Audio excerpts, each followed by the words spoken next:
Okay, so welcome to episode 14 of the Jen Curtis podcast.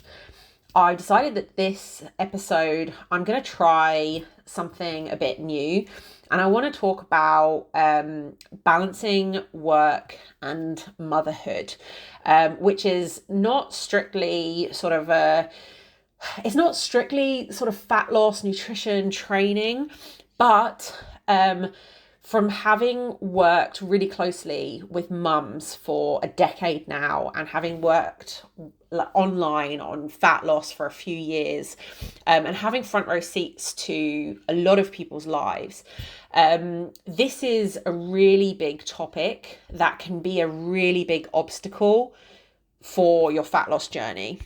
And when we don't have this balance right, it can often be really, really, really hard to lose fat.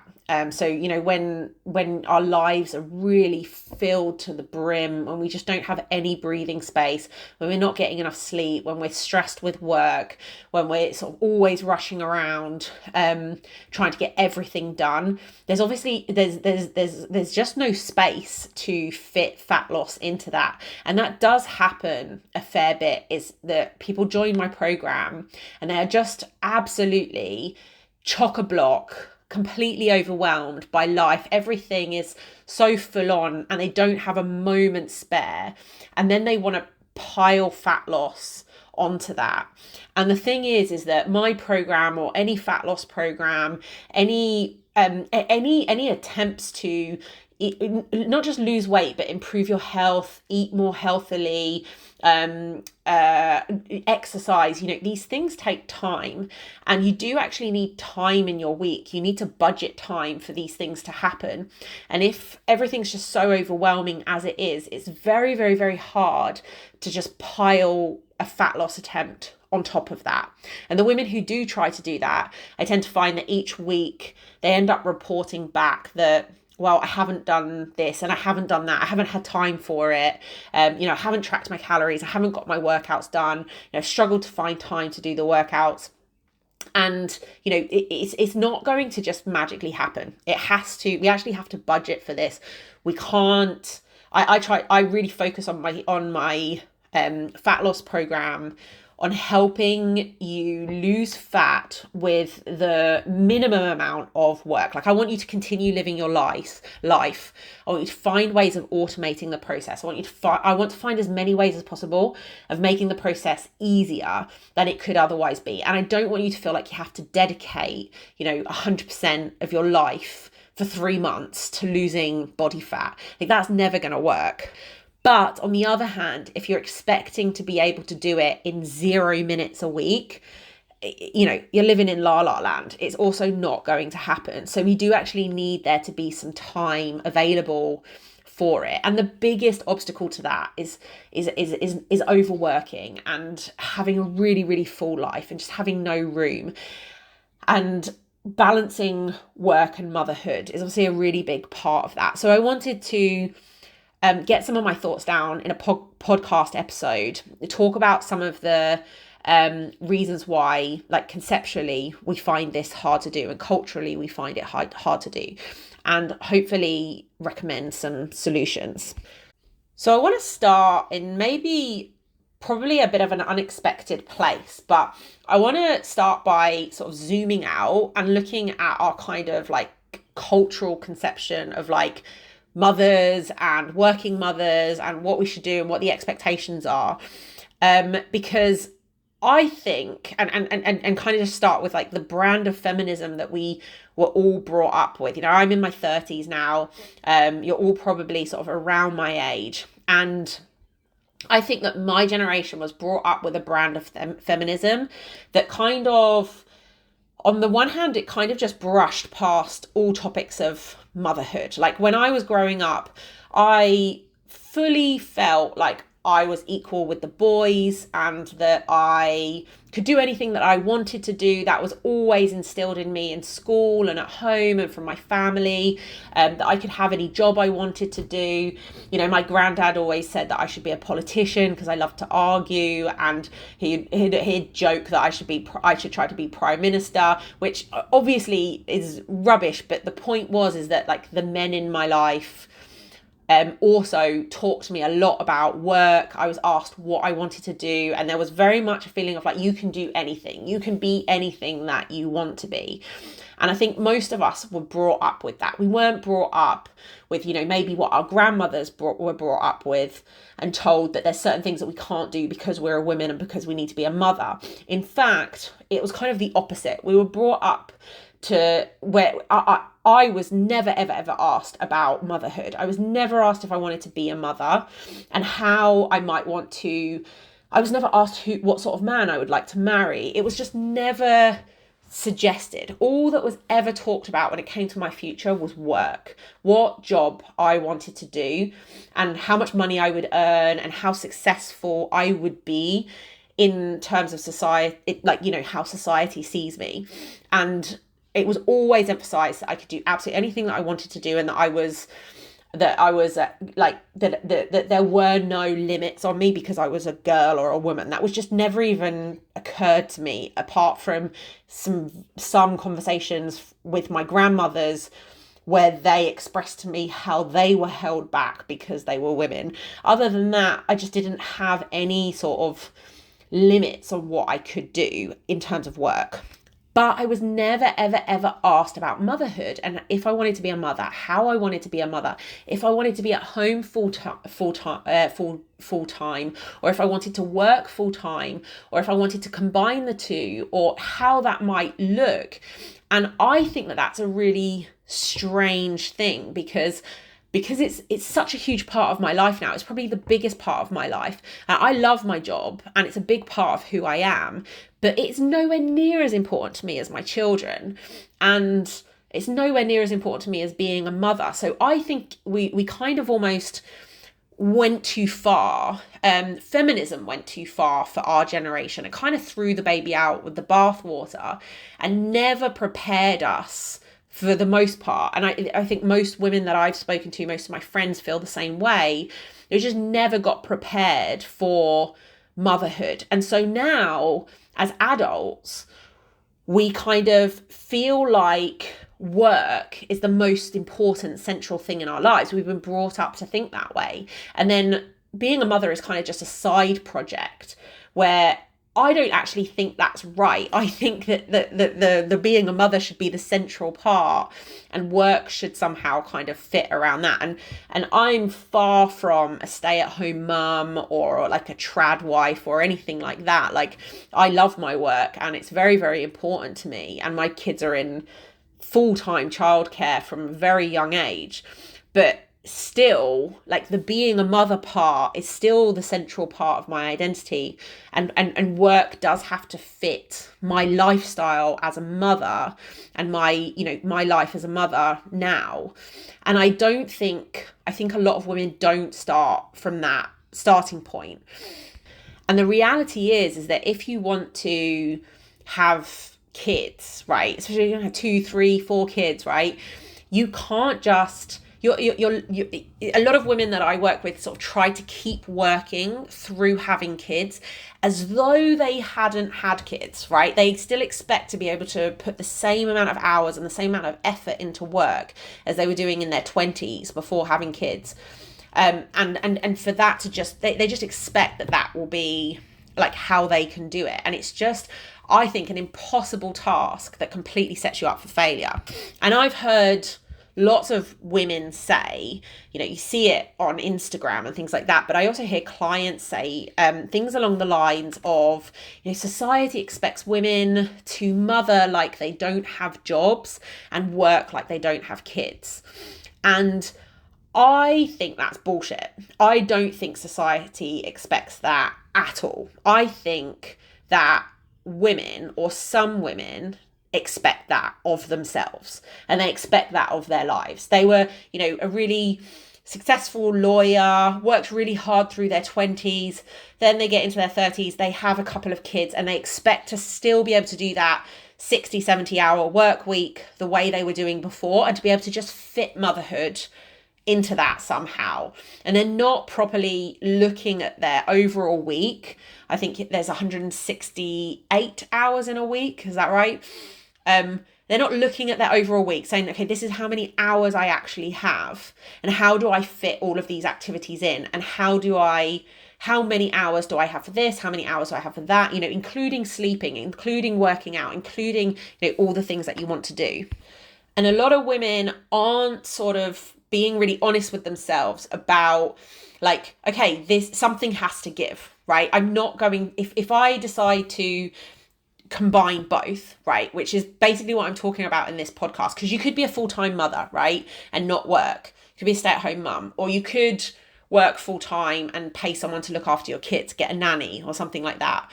But if you kind of want to combine the two, like something has to give, right? And so many women are working under this expectation that you should be able to work like you don't have kids and mother like you don't have a job. And they have this thing in their head that that's what society expects and what everyone expects from them. And I think that's wrong. I don't actually think that anyone expects it from you. It's just that many women expect it of themselves. So that is my first sort of message, is that you cannot have it all, right? You cannot do a 70-hour work week and be at home full time, right? It is not possible. And we kind of all got brought up with the myth that you can have it all. You can have the high powered job. You can be a really present mother who is really involved in their kid's life, and you don't have to give up anything and nothing has to give. And I think that this is a false narrative. It's one of those things that people, especially women today, like to tell themselves because it sounds nice, and tell each other because it sounds like you go girl, you don't have to give up anything, you can have it all, you can have both, you don't have to, you shouldn't have to, you can wait to become a mother, you can have both the career and motherhood. And I think that we need to be really, really realistic, that you do actually have to give up something along the way. You have to sacrifice something. And my personal choice, and I think what a lot of women want, is that I want to be a mother and I want to have a meaningful career. But I realize that I'm not going to be able to do both 100% of the time, right? And I'm not going to be able to do both 100% well. There's bits that I have to delegate off. There's bits that I'm not going to be able to do. I'm not going to live up to. And there's bits that, I have to sacrifice. So I can't do a 60-hour week anymore. I can do a 30-hour week and feel good, right?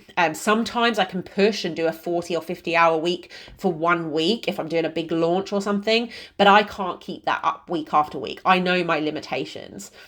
So something has to give in that area. For me, like if I didn't have kids, I would work more, but I do have kids and I want to be around for them.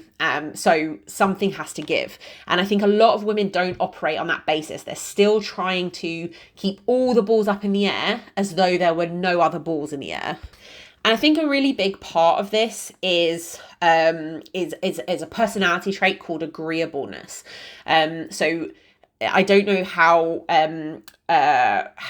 familiar you guys will be with the big 5 personality traits in psychology, but there is what's becoming the most sort of accepted and most sort of talked about personality test is something called the Big 5. And I'm going to put a link below in the description to Jordan Peterson's very, very, very in-depth personality test that I highly recommend doing.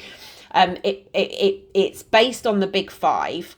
It's got lots and lots of questions, and it's based on these Big 5 personality traits are 5 personality traits that are established in psychology that, everyone fits somewhere on a spectrum in each of these 5 traits. It's an extremely useful and interesting test that gives you a very, very, very, it gives you in each one of the 5 traits, it gives you what percentile you are on the spectrum. So whether you're first percentile or 97th percentile, how you measure up compared to other other people in general and how you compare to other people of the same sex as you, because there's big differences between men and women. And I learned a lot about myself and consequently about other people from doing this test. And it's really helped me in my life and work to kind of notice where other people are different from me or similar to me, and how to adapt myself in like personal and professional situations to suit their personality traits more. And one of the personality traits is agreeableness. And in general, women are much more agreeable than men, and men are much more disagreeable. So being agreeable means that you care about what others think, you care about you care about pleasing other people. I think it's a bit of a trope now that we say, like, you know, people pleasers and blah blah blah blah blah. This isn't just something that women are sort of brought up to be people pleasers. This is actually sort of a genetic trait that and an evolutionary adaptation that's very, very useful for motherhood, that makes us care more strongly about how other people feel, and in particular our own children. But that also then, you can't just care more about your own children. Everything shifts left. So you care more about how everyone feels. You might have noticed that, your husband is more immune to your baby crying in the background than you are. And that is agreeableness, right? You're hyper tuned to how your baby and children are feeling. And that has an evolutionary advantage, and is an evolutionary positive adaptation. Why am I telling you all of this? Because it's really important to understand how agreeable you are in the grand scheme of things. Because the more agreeable you are, the more you are going to feel that pressure of like having to work like you don't have kids and mother like you don't have work, right? Because you're going to be more susceptible to the expectations and desires and needs of other people. And that's going to include your children, it's going to include your husband, it's going to include your boss, it's going to include your friends, your family, your in-laws, right? And so you're going to feel more pulled in different directions. And so women, you might have noticed my husband is like 99th percentile, like in terms of disagreeableness. Like he's an incredibly disagreeable person. And you can just see it, how naturally when he like lets someone down or can't do something, or somebody's upset with him, he's just kind of like, oh well, what can I do? I can't control how they feel, like whatever. And he just it just rolls off his back like water off a duck's back. It just does not matter to him. Somebody who's highly agreeable will be very distressed by someone being feeling let down by them, and is very, very, very really struggles to put their needs before other people, and is hyper tuned in to other people's needs. Now, this is a really great trait, but it can really hold you back, and it can make it much harder to find the right balance with things, because you're always getting pulled by other people's needs and wants and desires. As it happens, I score quite low in agreeableness in terms of women compared to other women. And I'm more like the average for males. Now, that helps me to a large degree in my job, because I have to deal with a lot of conflict in my work. I have to say the harsh truth sometimes instead of what people want to hear. And that can be quite confrontational. And I don't really get upset by confrontation. And if someone gets upset with me, I'll definitely kind of think about my delivery and things like that, but it doesn't upset me. Also, when you're writing things and sharing your opinion online, social media, YouTube, like I'm doing now, like I'm less worried than the average woman about what other people think about it. And I find it much easier to just say what I think. And I don't really mind people disagreeing with me or arguing with me or thinking I'm wrong. I'm much more immune to that. But it also helps me in my work-life balance, because while I care about my kids, obviously, and I care about what they want and I care about having them around, I am able to say, oh, well, life's hard, get a helmet, like you're not gonna, I can't give you everything, and so on and so forth, and some of the other things I'm going to say in the rest of this podcast. And I'm okay at not being like perfect at everything, and not being the best mum, and not being the one that does the best cake, and not being, not necessarily living up to everyone's expectations. And another reason why I'm saying this is because I think that a lot of women say things like, society expects women to mother like they don't have a job, and work like they don't have kids. And they feel that pressure, but it's not actually coming from society. It's not actually coming from other people. It's just coming from themselves. But they're so worried about what other people think that they put that pressure on themselves. Rather than sort of stepping back and going, okay, well, let's be really realistic about this. Like, what can I do? How can I blend the two? And what am I going to have to sacrifice? What am I going to have to compromise? Being a real realist, like, what are you going to have to sacrifice? Because you can't have it all.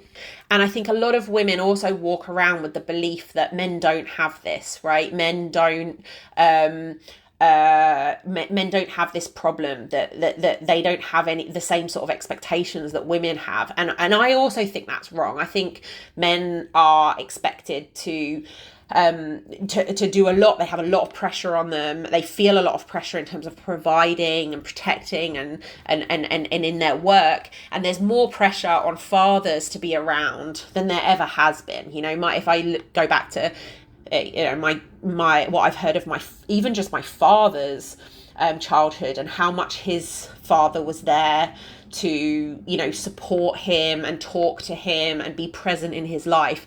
I mean, he just provided the money for the household, and then he just hit him with a belt whenever he needed disciplining. He didn't get any of the love or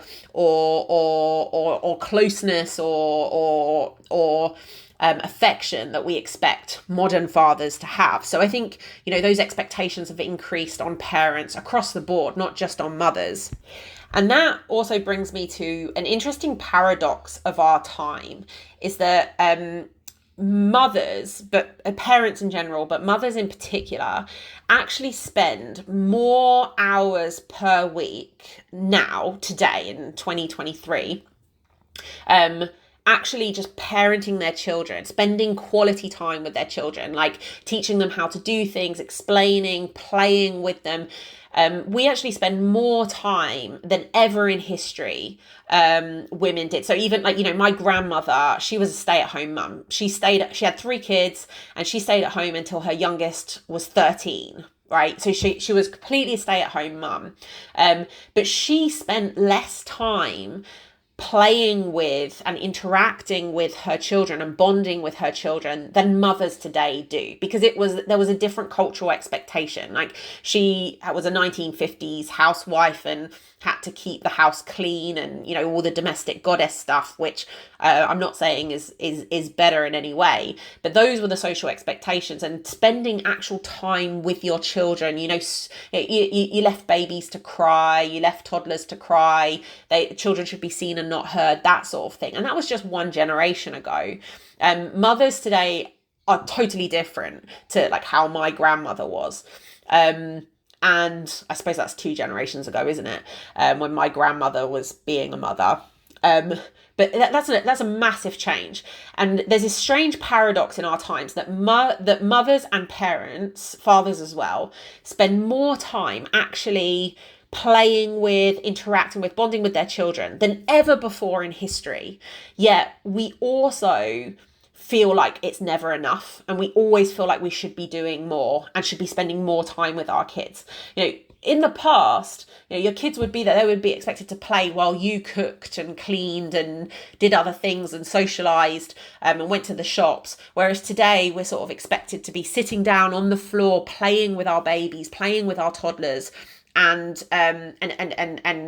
spending a lot of intense quality time with them. And I think, like most big cultural shifts, this obviously has some really good things about it, but it also has some bad unintended consequences. And one of my favorite expressions is, there are no solutions, there are only trade-offs. with things like this, there are certain things that are better about it, but there are also things that come along for the ride that aren't so great. So the stress levels that mums experience nowadays and the pressure that mums feel nowadays is so great, that would be sort of an unintended consequence that came along with that in the medium to long term. That is not something that is positive for anyone. I think there are a lot of other unintended consequences, like children being less independent and having less risk assessment. And then you got the whole helicopter and helicopter parenting and cotton wool parenting. But this podcast isn't about those things. But those things also have a lot of negative consequences as well. Our children sort of don't explore and, expose themselves to risks and to different situations as much as children did a generation or two ago. But one of the sort of big unintended consequences of that is just like the pressure that mums feel. And I see that in my work and in my life, just how much pressure mums feel all the time that they should be doing more, spending more time with their children, no matter how much they spend with their children. And we often do get signals from certain parts of society that we should be doing more. So, for example, I spend a lot of time with my kids. I pick them up every day from daycare and I'm with them until the evening. I'm with them the whole weekend. We have a lot of quality time together. I try to block my time so that we do actually get time doing things that they find fun during those hours. And I do get, quality one-on-one time with them. But my children's teachers don't think that's the case. And they constantly say things that imply that I'm not doing enough and that I need to give my children more time and more attention and more just more focused energy from me. And when I had my first child, when Charlie was born 5 years ago, I really took this to heart and I took it so personally, and I was like so upset that they thought that I wasn't doing enough, and I sort of felt a lot of pressure to do more. But what I've come to realize from having 2 kids, from being a mother for 5 years now, is that they're not wrong, right? It's just that the type of woman that works in childcare, that especially in the early years, and that works with babies and toddlers and small children, they have a big bias towards early education, and they think that is more important than any other thing. And in a sense, they are a hammer looking for a nail. Like, the answer is always more time with your children. The answer is always more attention, always more love, is always for you to sacrifice other things like work, like exercise, like your mental health, in order to ensure that your child has absolutely everything. And while I obviously agree my children are the most important thing in the world, and you do have to put them first, and you do have to sacrifice things as a mother, it's not always the case. Like, sometimes you have to put yourself first. Sometimes you have to be able to fill your own cup. If you're completely overwhelmed, you need to be able to do things like exercise, like eating well, like getting enough sleep. You can't just you have to balance your needs with your children's needs. Like, this is, I think, a really important thing that our culture often forgets, because we have this sort of false dichotomy where we either say, right, your child is the most important thing. Like, if they need you to lie awake for hours every night for them to be soothed, then that's what they need, and you need to just sacrifice and live off of 2 hours sleep a night. Either we're like completely self-sacrificing martyrs, or we sort of go, no, I need to put myself first. I'm the most important thing. Like, always put yourself first. And there's a kind of like cultural false dichotomy there. And actually, like most things, I think the answer is somewhere in the middle. Like, you have to, in a family, you have to balance everyone's needs. Like, yes, your children might come first, but sometimes you might need to put yourself before your children. And that's a really difficult thing that people often, I find people often fall to one extreme or the other, and they don't accept that nuance in between, that actually it's about balancing everyone's needs and making sure that everyone's needs are met. And sometimes your children are going to come first, sometimes you're going to come first. It's not a kind of either or scenario. And that concept of like, no matter how much you give, your children's teachers and carers and nannies and stuff like that, they will always think that the answer is that your children need more, right? They will always, like, there is just this kind of law in general that when it comes to your time and your energy and your love, the demand outweighs the supply significantly in all areas. So no matter how much you give, and even if you're a full-time stay-at-home mum, your child's teachers will probably still tell you that you need to spend more time with your children. No matter how much you give your kids, even if you're a stay-at-home mum, they will always want a little bit more from you. If you give them 100% of your time, they will still want a little bit more, right? There's just this general rule, like law of the universe, that when it comes to your time and attention, demand always outweighs supply.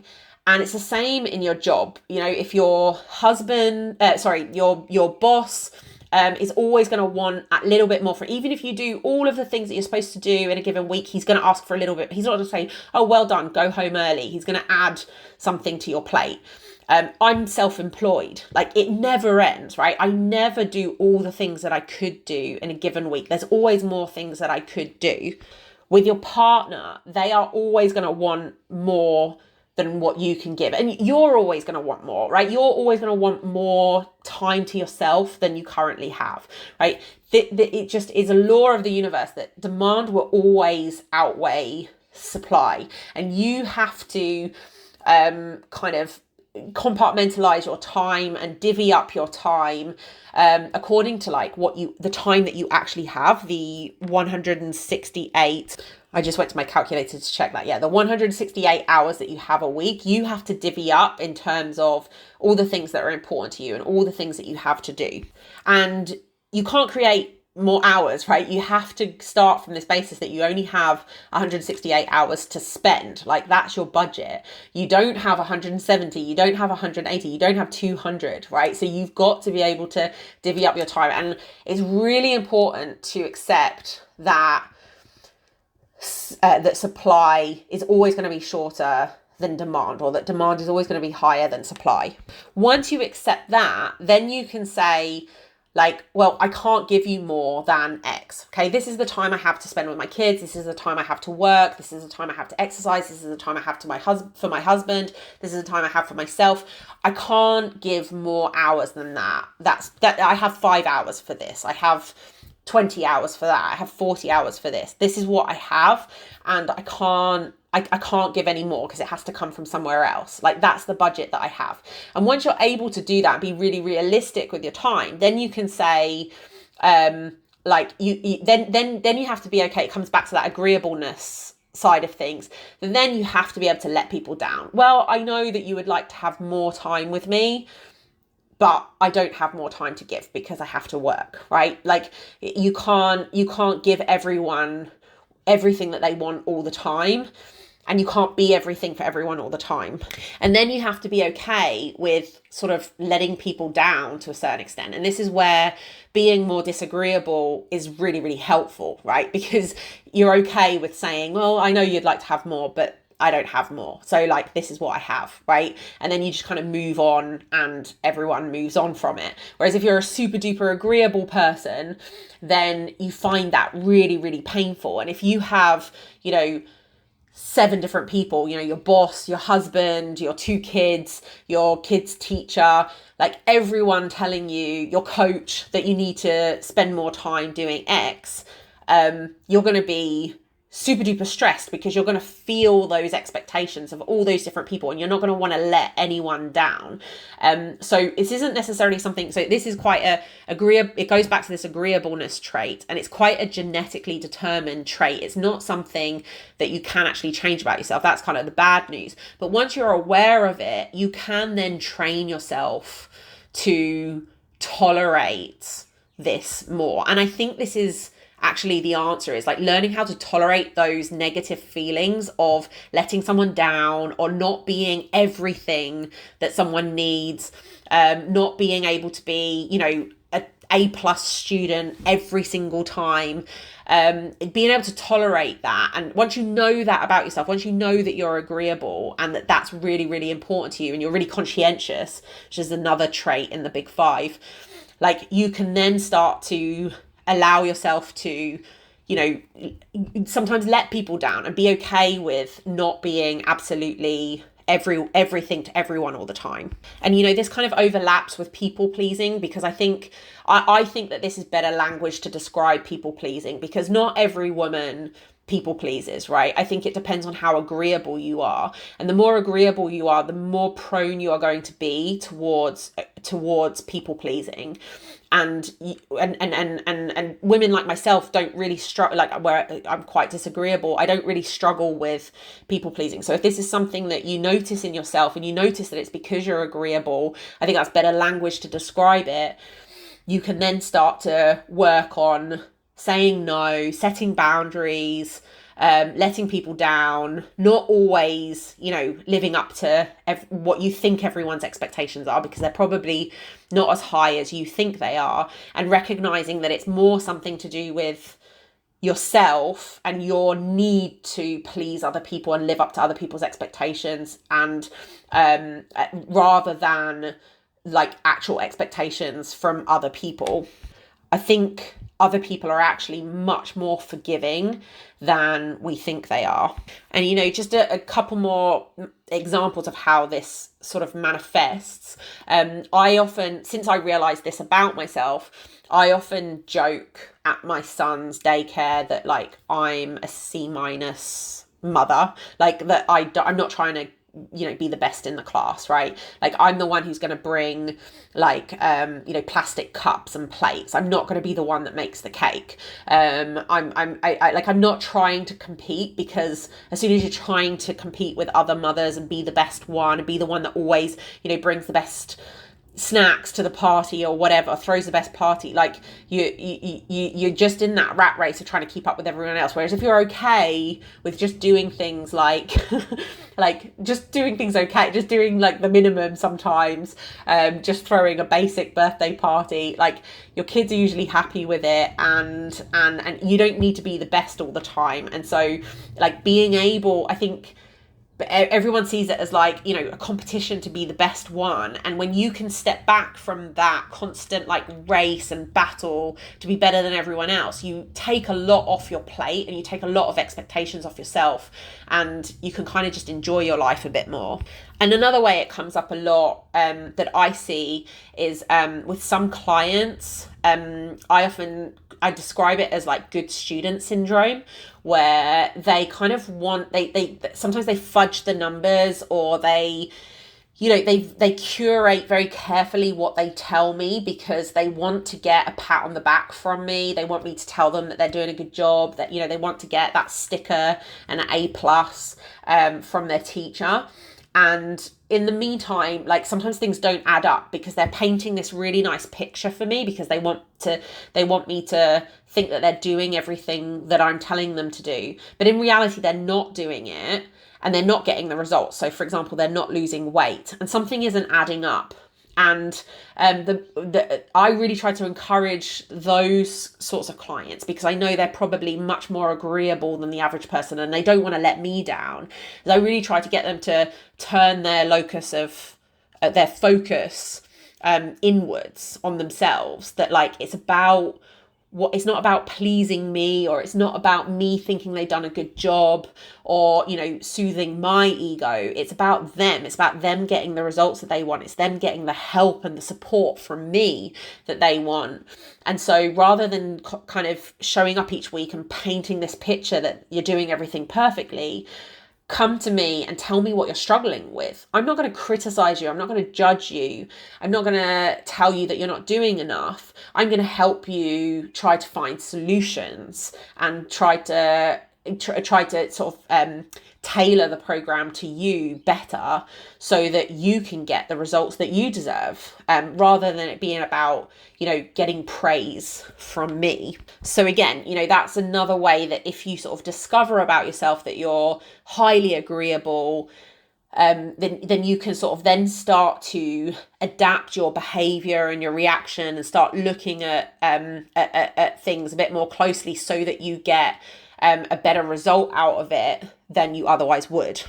There's a fantastic it's kind of like a short podcast series called Time Management for Mortals on the Waking Up app that I will also link down below, that I think is a really, really, really good starting point for this conversation as well, 40 minutes in, about how in the modern world, we're really focused on time management and productivity. And actually, like, the answer is sometimes not about becoming more productive and being more efficient. Sometimes it's about stepping back from that and recognizing that we are mortals. We need some downtime. We need some wiggle room. You're not a robot. You're not going to be able to do everything perfectly every day. You're not going to get everything done on your to-do list. And you actually need to step back from that race in order to be able to have some peace and serenity to go about your life. So in terms of demand, there's sort of endless demands on your time, and there's endless demands to be more efficient, more productive, to do more output. But you have two choices: either to try to keep up with that race and try to do as much as you possibly can and squeeze as much juice out of every second of every day as you possibly can, or to opt out of that race and step back and go about things a little bit more differently, and with a bit more sort of calm and peace and serenity and acceptance about the fact that you are immortal and you're not a robot. So one way that I really like to go about that is to, first of all, if you have a to-do list and you've got like 100 items on your to-do list, you might be really efficient and tick away at it and get 10 things done that day, but then you're focused on all these other 90 things that you didn't do. And I think it's really important to switch the focus to being happy about the things that you did get done rather than lamenting all the things that you didn't do. And you have to accept that, you aren't going to get everything done on your to-do list every day, and that you just got to do what you can do, and that it's never done. You just decide to stop, right? There's a certain point where you have to be able to stop work, shut everything down, and start the next portion of your day, whether it's being with kids or doing other things, and that's it. Work's done for today. Even though you haven't got everything done on your to-do list, you decide to stop. There's always tomorrow. One way that I find really helps with that is to have, in my work, I've got certain non-negotiables, right? So I have these tasks that have to be done for my paying clients every week. And so there's a minimum amount of work that I have to do. I have to do check-ins. I have to do the client tasks that certain clients need each week.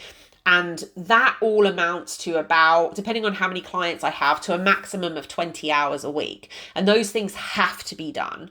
And then everything else is kind of a bonus, right? So the other 10, 20 hours of my week are writing emails, writing blog posts, filming podcasts, doing social media posts, things like that, right? That they can wait, right? They're important, but they can wait. Like some weeks you just have to, if I'm very short on time, I just get the non-negotiable tasks done and then I let everything else go. And yes, it would be nice to get X, Y, and Z done as well.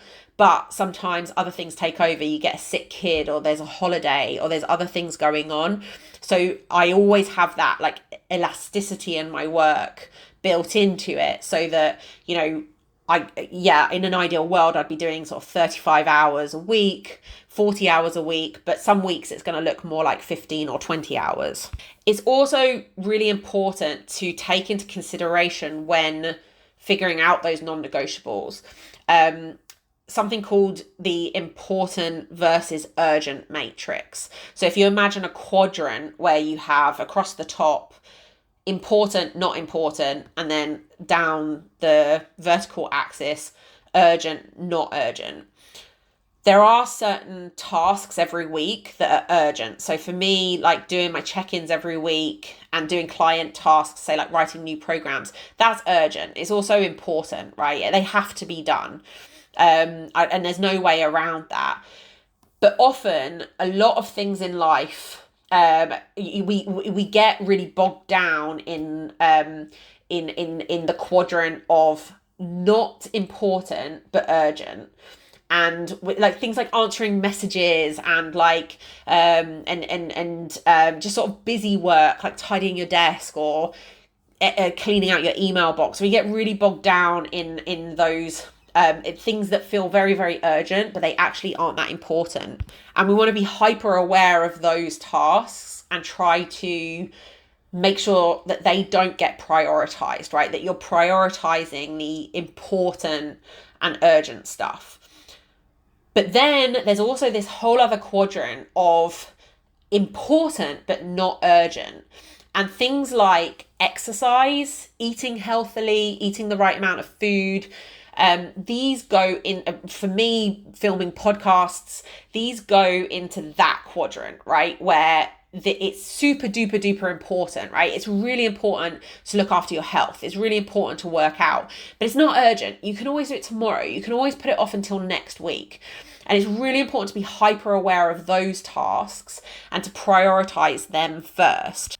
So for me, I always try to work out at the beginning of the day, not every day, like 2-3 times a week. The first thing that happens is a workout. Could I do it tomorrow? Could I put it off until next week? Yes, I could, but I have to prioritize that task precisely because it's not urgent. It's always going to get pushed to the bottom of the list while I do more urgent things. Another example for me is creating content for my paying clients, right? Creating content for the members site. Right, this is always something that I could do it tomorrow. I can do it next week. It's not that urgent, but it's extremely important. And again, it needs to be prioritized at the beginning of the day, a couple of times a week, in order for it to happen. And then I get on with all the more urgent tasks. So it's those important but not urgent tasks, whether it's for your work or for your health and mental health and physical well-being, they have to be prioritized whether or not you feel like it. Otherwise, they just will not happen. And I think a really important thing that we need to do when trying to figure out the right work-life balance is being realistic. So I kind of talked about this already, but like you only have a certain amount of time each week, right? You need to sleep 8 hours a night. You need to work 40 hours a week or whatever it is. There are certain things that you need to clean the house. Like I've worked with so many women who sort of feel super duper stressed because they have to be out of the house by 7 a.m. to get everyone to childcare, and then they've got to get to work, and then they're rushing to pick everyone up, and then they come home, and then they have to spend quality time with their kids, and then everyone goes to bed and it's 8:30, 9 o'clock. And then it's like they need to go to bed, but then the house is also a mess and nothing's been cooked and nothing's been cleaned and the laundry hasn't been done. And it's kind of this wishful thinking that like those things won't need to get done. It's like I spend half an hour to an hour every day doing housework. And that often happens at the beginning of my day while my husband's taking the kids off to school. There's no way around it. Like the laundry has to be done. It has to be put away. Like the dishes have to be cleaned. Like it has to be done. So I put it into my schedule, and I see so many women who kind of don't have that scheduled in somewhere. They don't have their workout scheduled in somewhere. They don't have the housework scheduled in somewhere. They don't have they don't have those important tasks scheduled in. They often don't even have enough time for sleep. Like they're working in the evening. This is just wishful thinking, right? Then you're constantly scurrying to get everything done. You kind of need to take a massive audit and make sure that there is time put aside, there's time in your week for everything, even the most mundane things. And that brings me to another kind of bigger sort of philosophical point, in a sense, about feminism, is that we have been trained to think that doing paid work is the most important thing and more important than anything else. And that all of the sort of like mundane, tedious tasks like the housework, washing dishes, cleaning dirty nappies, like that this is all, lesser work and less important. Now, like, I fully am on board with like the fact that you need to earn a certain amount of money, that like life is very, very stressful if you don't have a certain amount of financial kind of stability as a family unit or as an individual, but more as a family unit, I think. But the difficult thing is that those other things, they also have to be done, right? The housework still has to be done. The laundry has to be done. And I think so many women sort of feel like this work is beneath me. This work isn't I shouldn't have to be doing this, like that I'd prefer to be spending my time. I'm contributing to my family more by working. And I think this is a flawed way of thinking to a certain extent, because that all of those things that need to be done in the home, they're also a massive contribution to your family, to your own well-being, and to just like the getting like the all of the work done, right? Like a family is a team and like a ship that has to sail, and there's all these different things that have to be done. Money has to be earned, kids have to be looked after, but the house also needs to be clean. And something that really, that when I had that realization that like I saw housework as like kind of this like thing that I didn't want to be doing and that felt somehow like a waste of time, I realized that that this is something that has to be done and that benefits everyone in the family. And it's not beneath me, and it's not a kind of a lower task. It's also something that's very, very important. And then when I felt like it was more important and it had more value, then I felt better about portioning off some of my day to doing it.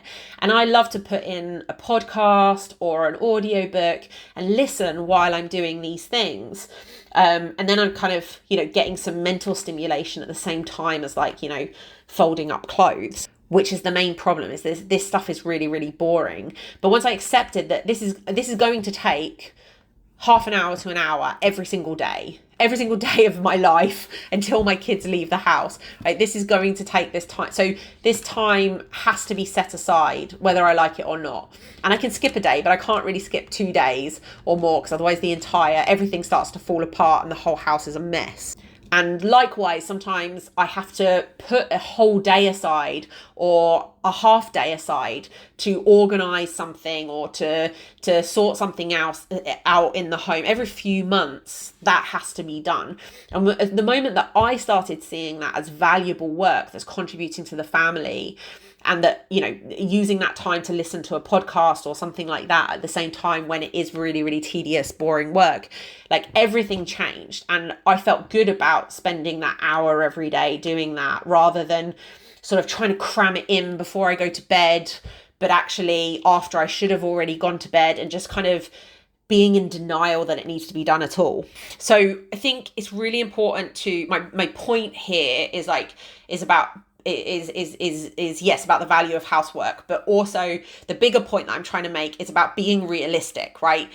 If you need to sleep 8 hours a night and you need to work 40 hours a week and you need to exercise, let's say for 2 hours a week minimum, you need some time. You need like an hour every day for doing housework, including cooking.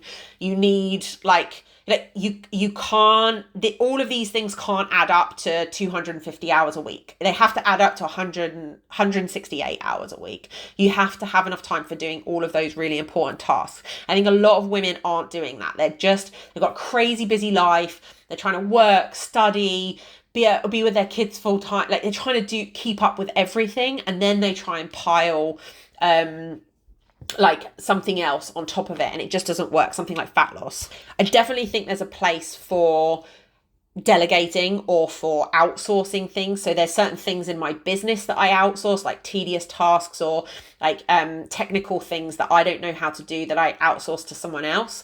And also sometimes things around the home, like when I'm full on, I'm pregnant at the moment and I'm at home a lot more and I'm working a lot less. But when I am,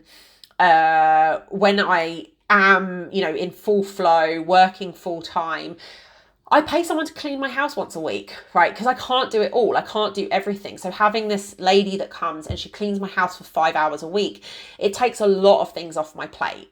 She changes all the bed sheets, she does the dishes that day. She cleans the bathroom, like all of these things that then I don't have to do throughout the rest of the week.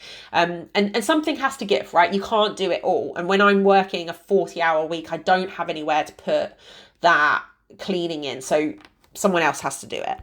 And then to kind of just finish off the podcast, I want to just talk about some really specific ways that I structure my business and I structure my work week that really help me find work-life balance. So first of all, I'm self-employed and I have quite a lot of flexibility that I know a lot of people don't do. I know a lot of people have to be in the office at, have to be in the office at a certain time. You have to leave at a certain time. And, if you don't get your work done, you might have to work in the evenings.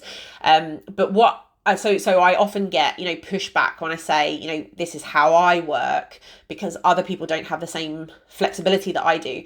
But what I want to say about that is that that's not an accident, right? Like the fact that I work for myself and that I have a very flexible work schedule is not an accident. That is something that I have created purposefully for myself since having children, because I realized after having my first son that I was not going to be able to work full time for someone, get home in time for my kids, and also just have, mental well-being and keep my mental health intact. I realized really early on this wasn't going to work for me. I wasn't going to be able to do that. So the work structure and the business structure, the business model that I've built isn't an accident. It's reverse engineered from saying, okay, well,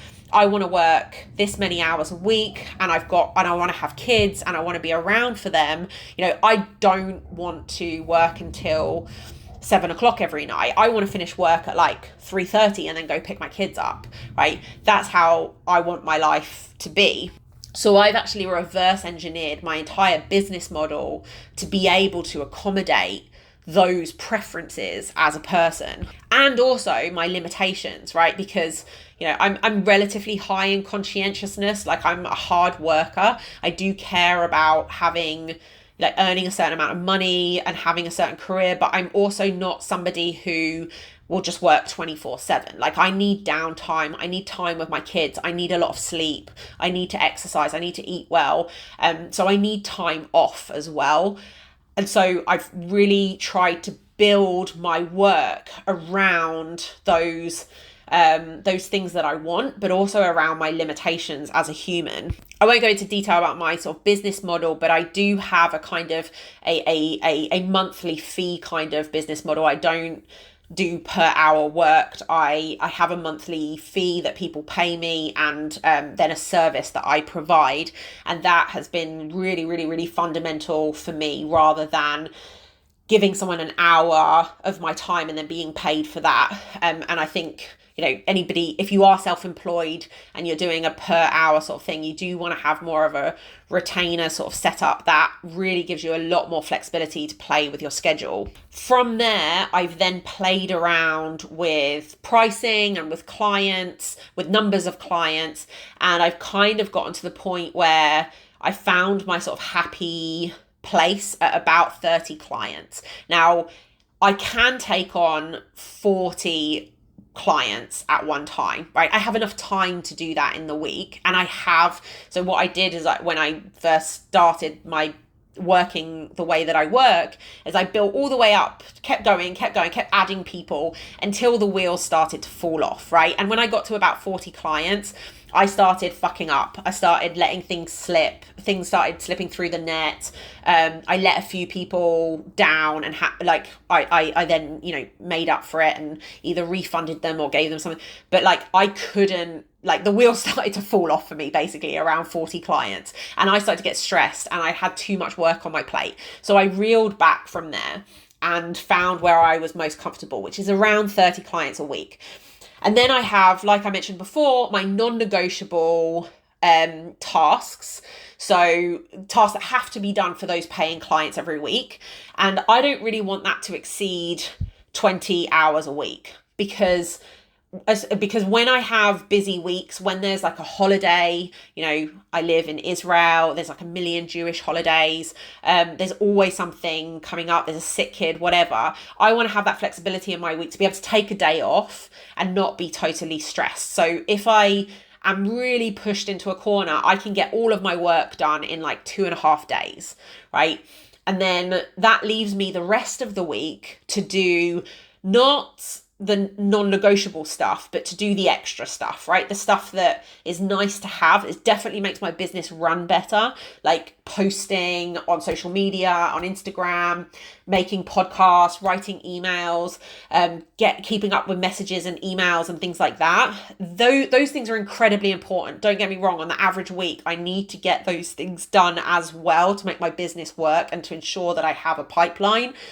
But on any given week, they can be sacrificed, right? And that makes my work week quite flexible. And it means that I never let down, or, unless I fuck something up, I never let down the clients that are actually paying me. But sometimes, I might not get back to somebody who's inquiring for a few days because I'm just focusing on non-negotiable tasks this week, the important and urgent stuff, because there's other things going on in my life. And another way that I create some flexibility in what I do is that I also recognize that the amount of clients that I need to work with and the amount of bandwidth that I have for work also needs to be able to expand and contract over time as well. So what that looks like for me, for example, I'm currently 31 weeks pregnant with my third child. My bandwidth is like nothing, and I have reduced the number of clients down to about 15 at this stage. So about half of what I would usually have. And I'm much more focused. I have a lot more time for sleeping and for my house, getting my house done, getting my house sorted out, for spending time with my kids, for relaxing, because I'm just much slower. I'm much more tired, and I can't cope with the same workload as I could before.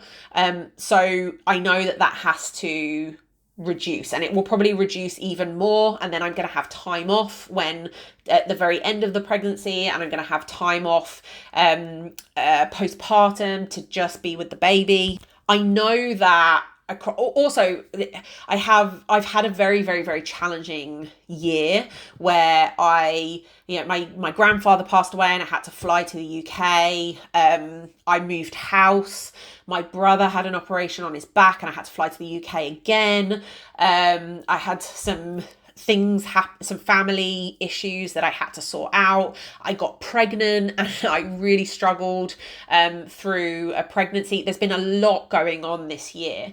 And so my overall workload has been less. I've taken on fewer clients because I've needed to be able to have the extra bandwidth to deal with all the other things going on in my life. And I hope 2024 is going to be a year where I can be more focused, maybe on the second half of the year, where I can be more focused on work. And prior to this year, I was doing a lot more hours and working with many more clients, but I respect that my ability to focus on work and on clients does tend to expand and contract. And I'm not scared to take on 40 clients at one time and then 10 clients at a different time, depending on what I'm able to do and what else is going on in my life. So it's just another way to build in that flexibility on a micro level, but also on a macro level, looking across the years and months.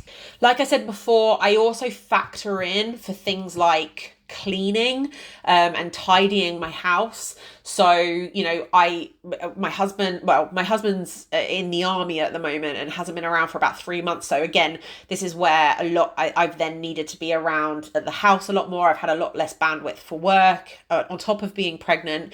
But when he is around and we're in our normal routine, we get up in the morning, he gets the kids ready and takes them to nursery, and I sort the house out, right, while I'm listening to an audiobook or a podcast. And it's a part of my day that I actually really, really, really enjoy. But the point is that I actually earmark that time. You know, that time is set aside. I don't expect it to just, the magical cleaning fairy to just make it happen. I actually set that time aside in my day. And likewise, I know that cooking needs to happen. So once or twice a week, more like twice a week, when my husband comes home, because I pick the kids up and he then comes home a little bit later, he takes the kids and I again put my headphones in, listen to a podcast, and I get a whole bunch of batch cooking done for the whole week. I usually do that like on Sundays and again on like Thursday, Friday. And then we've got food all the way through the week. But again, that time has to come from somewhere, and it comes from me spending time with my kids because they're with my husband. It has to happen during the week. I'm not just going to expect to be able to pile it on top of, having not put the time aside.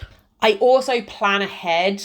I look at my diary for the week ahead and at the beginning of every month and plan ahead for any holidays, any time that I need off to sort things out. So for example, we've just celebrated Christmas, but it's not just Christmas Day. There's also been a few days over the past few weeks that I've put aside to just go shopping, to just get things ready for Christmas. And those have to be factored in. And I know I'm not going to be working on those days. They're just blocked off.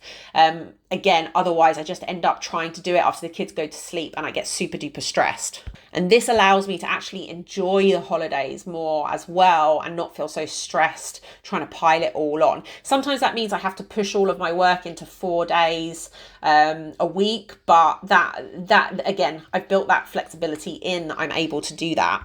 I just want to add as well that I think I had a big sort of wake up call and aha moment after we had my first son. We were arguing quite a lot and bickering a lot about kind of what time he should be home, and like most couples do, trying to figure out the right balance for us. You know, it felt like it was more on me to pick up my son every day. And then my husband was like, okay, so let's switch it round. You work until 7 every evening. I'll pick him up at 4. And, you have to earn X amount of money to justify that, and so on and so forth. And I suddenly realized I was given the option, and I suddenly realized, actually, I don't want to come home at 7 and then just put my son to bed and that's it. That's all the time I get at home, and that's all the time I get with my son. I want to be picking my son up at 4 and have those few hours with him and in the house or in the park or with another friend. Like, I don't want to work until 7 every evening. Like, I can't concentrate for that many hours a day. And it suddenly made me realize, like, oh, this isn't something that I have to do. This is something that I want to do. And I think I was really lucky in that my husband gave me the choice of doing it, and sort of like was then like, right, fine, let's make it work so that you can have, until 7 every day to work. And I was like, fuck, I can't justify that time because I can't keep working for that many hours a day. So that sort of really switched my attitude towards, being the one that picks my kid up. When I have heavier work periods, he does pick the kids up once or twice a week, so that I can work longer. But again, it's not something that I want to maintain and do every single day, every single week for my whole life. And recognizing that I want to work, I love my work, but I also want to get to the end of my day, 3:30, 4 o'clock, and say, right, I'm done now for the day. I'm going into my home life, my time with my children, and I want to enjoy that and be 100% focused. That was a big realization for me, that that's something that I actually want and something that I really love about my life. And there was a point where I was really, really distracted for the time that I was at home with my kids, because I was getting messages from clients. And I would be trying to answer and trying to work at the same time, and I would get really, really, really stressed. And what I then did a couple of years ago is I bought a second phone, and was so, like, obviously it's expensive buying a second phone, but then the phone line only cost me about 30 shekels a month, like just a few dollars a month. And I had a totally separate personal phone and work phone. I sent a message to all of my friends, giving them my personal number, and none of the work people, none of my clients had my personal number. They only had my work number. And on social media and things like that, I had my work number there. So then I would put my work phone away once I finished in my desk. Once I finished my work day, I'd go and pick my kids up, and I would have no access to messages from anyone. I just had to pick it up the next day when I got back to work. And this really helped me create a separation between work life and home life. Eventually I did go back to, I don't still have two phones. I did go back to having just the one phone, but now I'm able to like ignore any work messages and just be 100% with my kids, which I wasn't able to do before. So that was something that I did for a period of time that really helped me separate it out and be 100% focused and present when I was then with my kids. And finally, I kind of block my time so that mornings are for sort of sorting the house out, then there's work hours, then it's time for being with kids and just chilling. And I try to, meet up with a friend 3 or 4 times a week, like different friends, to be around other people during that time. And then I can socialize as well. And then it's like kids go to bed and I've got about an hour of downtime before I go to bed. And I really try to block those times off. I never work when I'm with my kids. I never work after my kids go to bed. Like those times are really, even though I have a very flexible schedule, I am very strict and rigid about blocking those different times off so that things don't bleed into each other and get really, really messy, so that it's really clear to, like, even sometimes when I feel really switched on with work and I find it really hard to make that shift to being present with my kids, like I'm forced to do it because that's the time that I blocked off. And it might take me longer to do it some days than others, but that I can then make that shift to being totally present. So, wow, that was a long one. I think that's the longest podcast I've ever done, but it's quite a big topic. I think it's something that so many women struggle with, and like what I tried to do in this podcast, I wanted to talk about some of the kind of like cultural and like, even like philosophical side of things that I think affects how we kind of just conceptualize all of this and the expectations that we put on ourselves. And I also wanted to dive into some of the practical things that I do as well to find the right work-life balance for me. And I think the way that I want to kind of wrap this up is by saying that this is the specific balance that works for me, right? The specific ratio that works for me. And for you, it might be different. You might want to work longer hours than I do and get babysitters, or have your husband pick the kids up and split things up differently between you two. You might only want to work part-time. You might want to be at home full-time. It could be there are many different constellations of this that can work. But I think the most important thing is about figuring out what actually works for you, what's actually preferable for you, like what ratio is preferable for you as a person and is going to give you the most satisfaction from work, but also the financial stability. And then go full steam ahead with that. Don't doubt it or worry what others think. Like, if you only want to work 4 hours a week and you can afford it as a family, like that, I think that's totally legitimate and totally fine. If you want to work really crazy 100 hours a week and you need to outsource a lot of the mothering and home tasks, your kids are going to be fine if that's for a period of your life. If that's what you need to do as a person, if that's what you genuinely enjoy and how you enjoy your life, like your kids will probably be similar to you. Like it is, I think it's all all fair game, and there's so many different possibilities here, but so many people doubt what is right for them and waste so much energy thinking, oh, maybe I should be working more, maybe I should be working less, maybe I should be whatever. You need to figure out what actually works for you as a person, and that takes some self-awareness and some discovery and understanding, and sometimes trial and error as well. And then just do that, and it doesn't matter what other people say, what other people think. Like, it's what works for you and your family. So I hope you found that interesting. If you've gotten this far, really well done. Let me know your thoughts in the comments below. I'm always happy to hear feedback on these podcast episodes.